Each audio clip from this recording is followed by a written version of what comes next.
Una de les coses que hem aconseguit és el racó jove, que va sorgir a partir de dir molt bé, hi ha la sala de jocs, hi ha la biblioteca, però a la sala de jocs què hi ha? Cuinetes i poc més.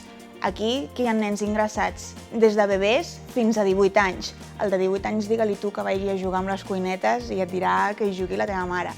I llavors vam pensar, a veure, estaria bé un lloc on es poguessin reunir tots els adolescents, tant per veure partits del Barça com per poder jugar, com per poder-se evadir durant una estona de la planta, els metges, les infermeres i els pares, i estar amb gent de la teva edat que també està aquí atrapada, per dir-ho d'una manera, i poder parlar dels teus problemes, poder jugar sense que ningú et molesti, com si estigués prohibit als pares.